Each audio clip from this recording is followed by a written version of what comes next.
Hello friends, आज हम लोग स्ट्रक्चर ऑफ एटम पढ़ने वाले हैं। चलिए वीडियो स्टार्ट करते हैं। इसमें सबसे पहले आता है एटम क्या होता है। तो कोई भी जो सबसे स्मॉलेस्ट पार्टिकल होता है मैटर का, उसको एटम बोलते हैं। और मैटर क्या होता है? Anything that occupy space and have mass. Atom word को दिया था डेमोक्रिटस ने। दो लॉज हैं जो केमिकल कॉम्बिनेशन होता है किसी भी, जैसे H2O बना या किसी कोई भी चीज़ का जो कंपाउंड बनता है, दो केमिकल कॉम्बिनेशन होता है। उसमें जो दो लॉज दिया था, एक था law of conservation of mass जिसको दिया था लेविजायर ने, जिसमें कोई भी केमिकल रिएक्शन होता है उसमें मास कांस्टेंट होता है।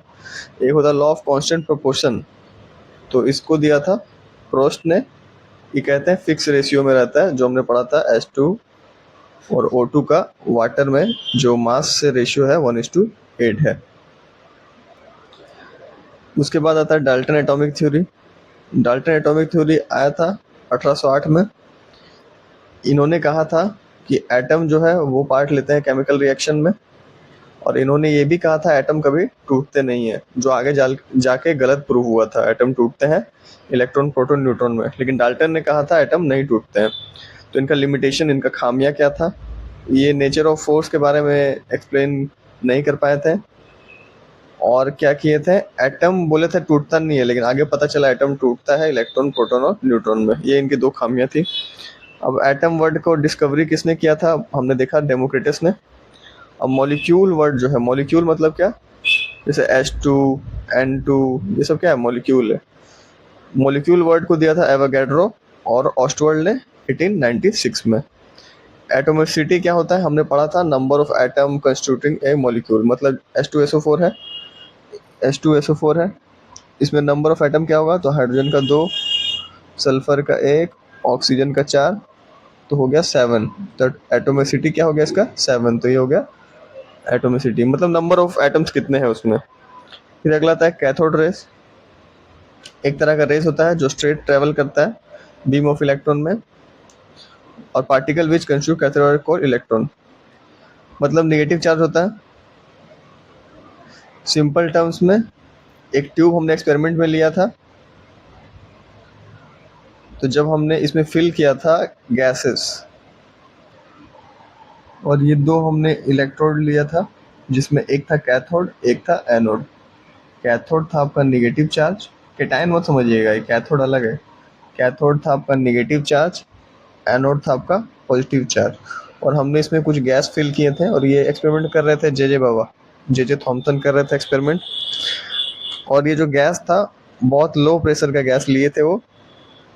तो हमने फिर उसके बाद इस पर वोल्टेज दिया, हाई वोल्टेज अप्लाई किया था हमने इस पर, ट्यूब पे।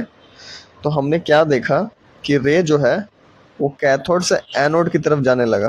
कैथोड से मतलब नेगेटिव टू इधर जाने लगा, कैथोड से एनोड की तरफ जाने लगा।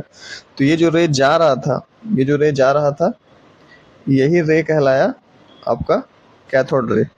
तो कैथोड रे ये कहलाया। तो हमने क्या देखा कैथोड रे में, कि ये स्ट्रेट लाइन में ट्रैवल करता है। और क्या देखा, वो निगेटिव से पॉजिटिव की तरफ जा रहा है।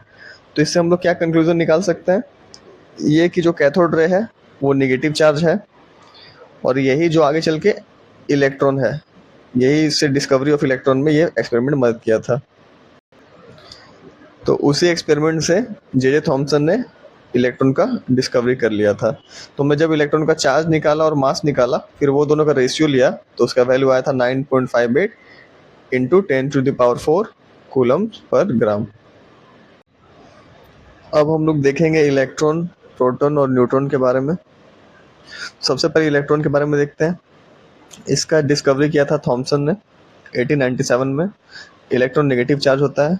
इसका मास 9.1 इंटू 10⁻³ kg होता है। इस पे चार्ज -1.62 इंटू 10⁻19 कूलम होता है। इसका मास एक तरह से जीरो के अप्रॉक्स होता है। और ये कहाँ पाया जाता है, न्यूक्लियस में। लोकेशन आप तीनों का देख लीजिए। सबसे पहले बीच में आपका न्यूक्लियस रहेगा, पॉजिटिव चार्ज। इसके सराउंडिंग में सेल, जो हमने पढ़ा था KLMN सेल। तो ये न्यूक्लियस है, ये सेल है। तो यहाँ पे इलेक्ट्रॉन रहता है, सेल के अराउंड इलेक्ट्रॉन रिवॉल्व करते रहता है। न्यूक्लियस में क्या रहता है, न्यूक्लियस में आपका प्रोटॉन और न्यूट्रॉन रहता है। तो जब प्रोटॉन का बात करेंगे, तो इनसाइड न्यूक्लियस न्यूट्रॉन का बात करेंगे इनसाइड न्यूक्लियस, लेकिन इलेक्ट्रॉन क्या होगा, अराउंड न्यूक्लियस, न्यूक्लियस के अराउंड।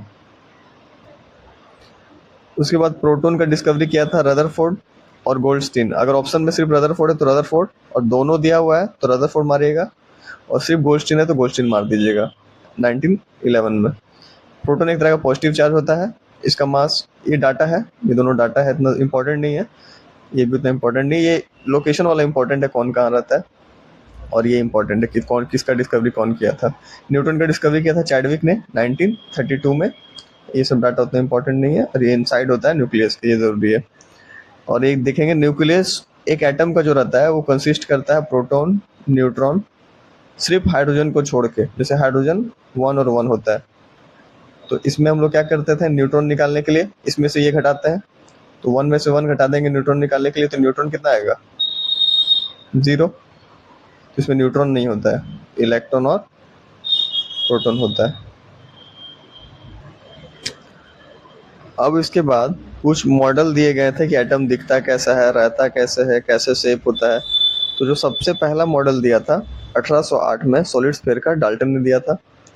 अगला दिया था थॉमसन ने प्लम पुडिंग का। फिर रदरफोर्ड आए थे, उन्होंने गोल्ड फाइल में एक्सपेरिमेंट किया था और यहाँ से न्यूक्लियस का खोज किया था 19 इसमें। उसके बाद बोर ने प्लैनेटरी मोशन का खोज किया था 1913 में। उसके बाद आए थे श्रोडिंजर, उन्होंने क्वांटम का ये दिया था। सबसे पहला जो था मॉडल था एटॉमिक मॉडल का, वो दिया था हमारे थॉमसन बाबा ने। थॉमसन बाबा ने सबसे पहले एटॉमिक मॉडल दिया था। उन्होंने क्या किया, जो हम लोग तरबूज रहता है अंदर में लाल रहता है पूरा, और कुछ बीज रहता है, तो उन्होंने बीज को मान लिया था नेगेटिव चार्ज, जो अंदर का लाल वाला हिस्सा है उसको मान लिया था पॉजिटिव चार्ज। यही था इनका मॉडल। तो इस मॉडल में हम देखेंगे, इस मॉडल को और काफ़ी नाम से जाना जाता है, जैसे इसको कहते हैं वाटरमेलन मेथड मॉडल। ये देखिए watermelon model, raisin pudding model और प्लम पुडिंग मॉडल इसको कहते हैं।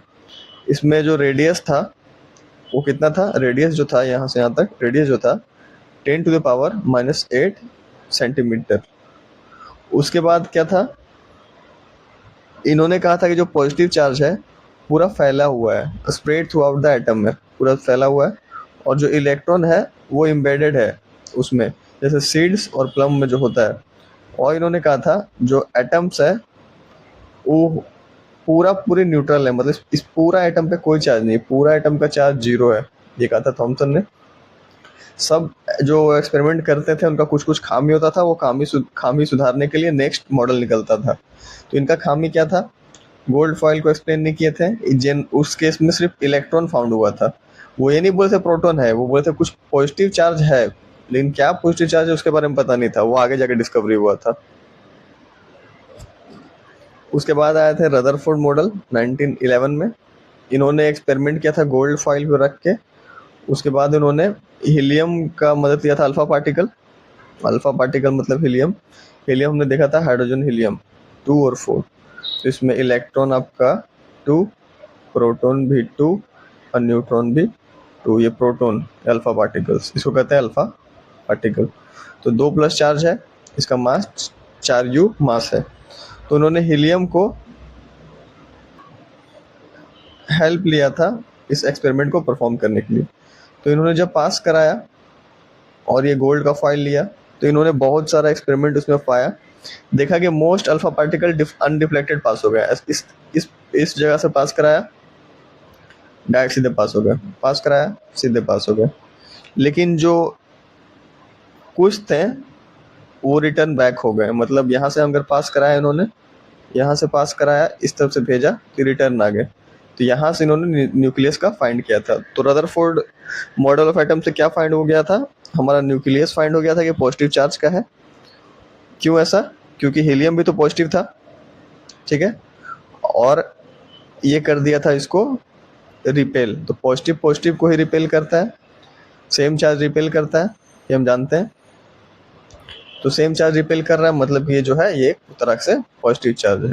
तो न्यूक्लियस फाइंड हुआ था जो कि पॉजिटिव चार्ज का होता है, और ये देखा था इलेक्ट्रॉन न्यूक्लियस के अराउंड रिवॉल्व करता है, और न्यूक्लियस का साइज बहुत स्मॉल है क्योंकि बहुत कम ही रिफ्लेक्ट करके आया था इधर। बहुत कम ही रिबाउंड किया था, मतलब इधर जाके फिर इधर आ गया था। तो उसके बाद ये था, उसके बाद इन्होंने क्या किया था, ये देखा इलेक्ट्रॉन रिवॉल्व करता है, सेंट्रीफ्यूगल फोर्स जो है ये सब इतना इंपॉर्टेंट नहीं है। उसके बाद इनका भी कुछ खामी था, कोई भी चीज़ अगर घूमते रहेगा तो वो अपना एनर्जी लॉस करता है, तो फिर एक टाइम ऐसा आएगा उसका सारा एनर्जी खत्म हो जाएगा। तो इन्होंने स्टेबिलिटी ऑफ एटम को एक्सप्लेन नहीं किया था कि स्टेबल कैसे होगा एटम। उसके बाद इन्होंने स्पेसिफिक कलर, जब हीट होता है तो कलर जो निकलता है उसको भी एक्सप्लेन नहीं किया था, और इन्होंने एनर्जी लेवल के बारे में भी नहीं बताया था। अगला जो मॉडल था वो बोहर मॉडल ऑफ एटम था, जो 1913 में आया था। इन्होंने सारा खामी को दूर किया, स्टेबिलिटी ऑफ एटम के बारे में बता दिया, फिर आपका जो एंगुलर मोमेंटम होता है वो क्वांटाइज है इन्होंने बताया। फिर इन्होंने बताया जो इलेक्ट्रॉन रिवॉल्व करता है न्यूक्लियस के अराउंड एक स्टेबल ऑर्बिट में करता है, जिससे वो घूमते रहता है, उससे कुछ फर्क नहीं पड़ता और जाके वो डिस्ट्रॉय नहीं करता है। मतलब स्टेबिलिटी को इन्होंने मैक्सिमम, जो इसमें हम लोग को याद करना है वो याद करना है कि स्टेबिलिटी को डिफाइन किया था। इन्होंने बताया था कि सेल होता है, जो हम लोग पहले पढ़ चुके बेसिक्स में, KLM सेल, वो इन्होंने ही बताया था। एंगुलर मोमेंटम क्वांटाइज ये बताया था। ये सब कुछ फॉर्मूलाज हैं जो न्यूमेरिकल बारे में बात करते हैं, अभी याद करे कोई फायदा नहीं है। सेल के बारे में बताया था कि इसका जो फॉर्मूला है मैक्सिमम इलेक्ट्रॉन का 2n² है, ये हम जानते हैं। के मैन का वैल्यू 1, तो मैक्सिमम 2 इलेक्ट्रॉन रह सकते हैं। उसी तरीके से एल में 8 इलेक्ट्रॉन। उसके बाद हम जानते हैं एक मोल में एवोगाड्रो नंबर जितने एटम्स होते हैं। नंबर ऑफ मोल्स का formula given mass by molecular mass हम जानते हैं। मोलिकुलर मास क्या होता है, जो हम लोग का मान लीजिए H2 है, उस सारा का मास निकाल दीजिए, 2 हाइड्रोजन तो 2 × 1, एक ऑक्सीजन तो +16, तो 18 ग्राम जो आ गया वो मोलिकुलर मास आ गया। उसके बाद हम लोग जानते हैं जो STP पे होता है स्टैंडर्ड टेम्परेचर पे, वो 22.4 लीटर का वॉल्यूम होता है। एटॉमिक मास क्या होता है, तो वो होता है 1/12 of mass of 1 carbon 12 atom. ये एक फैक्ट है, आपको याद रखना है। वैलेंसी क्या होता है, जो इलेक्ट्रॉन लॉस करते हैं या गेन करते हैं नॉर्मल गैस के लिए, उसको कहते हैं वैलेंसी। और एक और टर्म में इसको बोलते हैं combining power of element. Atomic number क्या होता है, पहले पढ़ लिया हमने कि नंबर ऑफ प्रोटॉन के बराबर होता है। न्यूक्लियॉन्स क्या होता है, यही आपका मास नंबर होता है, जो बराबर होता है प्रोटॉन प्लस न्यूट्रॉन के। मास नंबर मतलब number of proton plus number of neutron. हम लोग रिप्रेजेंट कैसे करते हैं, तो XZA, ये हमने बेसिक्स में पढ़ा है। X जो हम अपना है साइम्बल ऑफ एलिमेंट, Z है एटॉमिक नंबर, A है मास नंबर, जैसे सोडियम है, उसका साइम्बल हो गया Na, एटॉमिक नंबर 11 और मास नंबर 23। उसी तरीके से हम लोग निकालते हैं नंबर ऑफ न्यूट्रॉन कैसे, तो ये मास नंबर A में से Z को घटा देता है, मास नंबर में से नंबर ऑफ प्रोटॉन को या फिर एटॉमिक नंबर को घटा देते हैं, और हम लोग निकाल लेते हैं नंबर ऑफ न्यूट्रॉन। ये हमने देखा था, जैसे Mg2+ Cl-, इसका इलेक्ट्रॉन प्रोटॉन निकालना। तो जैसे Mg2+ है, तो इसमें प्रोटॉन का कोई लेना देना नहीं है, जितना एटॉमिक नंबर होगा उतना ही उसका ये प्रोटॉन होगा। तो मैग्नीशियम का एटॉमिक नंबर है 12, तो आपको प्रोटॉन भी 12। इलेक्ट्रॉन का चार्ज से लेना देना रहता था, तो एटॉमिक नंबर में से अगर पॉजिटिव है तो चार्ज को घटाते हैं जितना पॉजिटिव है। तो एटॉमिक नंबर 12 में से घटा दिए, 2 चार्ज पॉजिटिव है तो 2, तो आगे इलेक्ट्रॉन 10। न्यूट्रॉन में चार्ज से कोई लेना देना नहीं है, मास में से घटा दीजिए एटॉमिक नंबर, तो मास में से एटॉमिक नंबर घटा दीजिए 12। उसी तरीके से ये सब है। केटायन क्या था, इलेक्ट्रॉन का लॉस होना, और केटायन क्या था, पॉजिटिव चार्ज था। जैसे सोडियम है, 11 होता है, 2 8 हो गया, 1 हो गया। एक को लॉस करके नोबल गैस आ सकता है, तो एक को लॉस करेगा तो एक प्लस चार्ज आ जाएगा। एनायन मतलब इलेक्ट्रॉन का गेन करता था। क्लोरीन का 287 था, स्टेबल होने के लिए 288 बनना था, तो एक इलेक्ट्रॉन का गेन किया, एक इलेक्ट्रॉन का गेन किया तो आया माइनस चार्ज, और माइनस चार्ज मतलब एनायन, ये हमने देखा था। उसके बाद हम लोग का इंपॉर्टेंट टॉपिक आता है आइसोटोप। क्या है, सेम एटॉमिक नंबर रहे और मास नंबर अलग हो। जैसे क्लोरीन है, एटॉमिक नंबर देखिए 17 लेकिन मास नंबर देखिए एक 35 है एक 37 है, तो ये हो गया isotope. Same atomic number different mass number. Carbon देखिए एटॉमिक नंबर सेम है 66, मास एक है 14 एक है 11, तो कार्बन। एक ये हाइड्रोजन वाला बहुत इंपॉर्टेंट है, ये मैं आपको बताता हूँ।